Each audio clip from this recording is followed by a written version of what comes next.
మళ్ళీ పూర్తి చేసుకున్న తర్వాత ఈ ప్రాంగణానికి నేను వస్తా. ఈసారి జాతరను అద్భుతంగా చేసుకుందాం.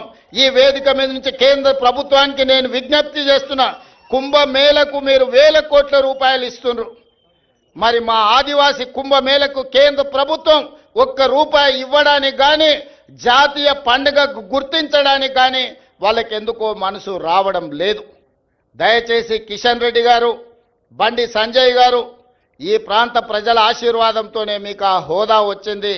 నరేంద్ర మోడీ గారు ఈ దేశానికి ప్రధానమంత్రి అయినరు. ఇప్పటికైనా ఆలోచన చేయండి. కుంభమేళనే కాదు, ఉత్తరప్రదేశ్లో ఉన్న అయోధ్యనే దేవాలయాలు కాదు, ఈనాడు తెలంగాణ ప్రాంతంలో ములుగు అడవుల్లో ఇక్కడ ఉన్న సమ్మక్క సారలమ్మ కూడా ఒక గొప్ప దేవాలయం, ఒక చరిత్ర ఉన్నది.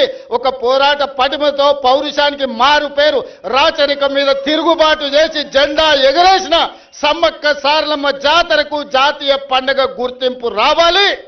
దీనికి కోట్ల రూపాయలు కేంద్ర ప్రభుత్వం ఇవ్వాలి.